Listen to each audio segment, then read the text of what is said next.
आप सभी को जय मसीह की। द बाइबल पोर्शन में आपका स्वागत है। हमारा आज का वचन है लेविय व्यवस्था चौथा अध्याय वचन 1 से 21।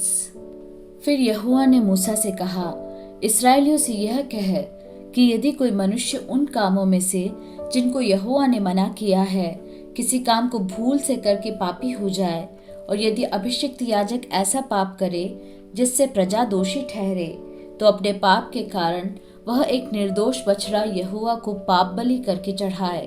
वह उस बछड़े को मिलाप वाले तंबू के द्वार पर यहोवा के आगे ले जाकर उसके सिर पर हाथ रखे और उस बछड़े को यहोवा के सामने बलि करे।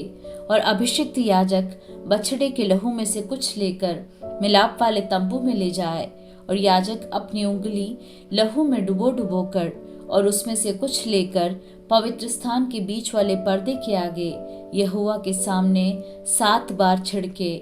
और याजक उस लहू में से कुछ और लेकर सुगंधित धूप की वेदी के सींगों पर जो मिलाप वाले तंबू में है यहोवा के सामने लगाए।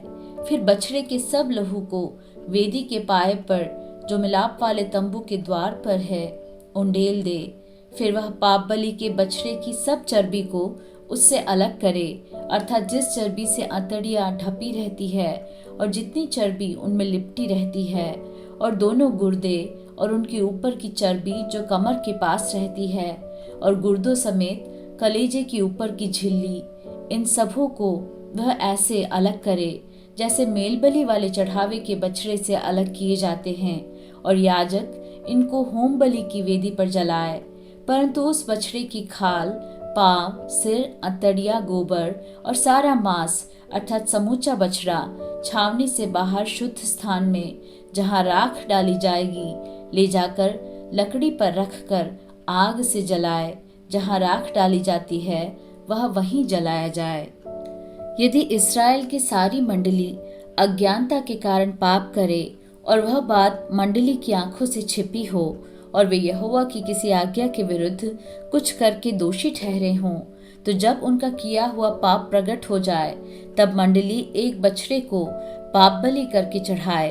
वह उसे मिलाप वाले तंबू के आगे ले जाए, और मंडली के वृद्ध लोग अपने अपने हाथों को यहोवा के आगे बछड़े के सिर पर रखे, और वह बछड़ा यहोवा के सामने बलि किया जाए। तब अभिषिक्त याजक बछड़े के लहू में से कुछ मिलाप वाले तंबू में ले जाए, और याजक अपनी उंगली लहू में डुबो डुबो कर उसे बीच वाले पर्दे के आगे 7 बार यहोवा के सामने छिड़के, और उसी लहू में से वेदी के सींगों पर जो यहोवा के आगे मिलाप वाले तंबू में है लगाए। और बचा हुआ सब लहू होम बलि की वेदी के पाए पर जो मिलाप वाले तंबू के द्वार पर है उंडेल दे, और वह बछड़े की कुल चर्बी निकालकर वेदी पर जलाए। जैसे पाप बलि के बछड़े से किया था वैसे ही इससे भी करे। इस भांति याजक इस्राएलियों के लिए प्रायश्चित करे, तब उनका वह पाप क्षमा किया जाएगा, और वह बछड़े को छावनी से बाहर ले जाकर उसी भांति जलाए जैसे पहले बछड़े को जलाया था।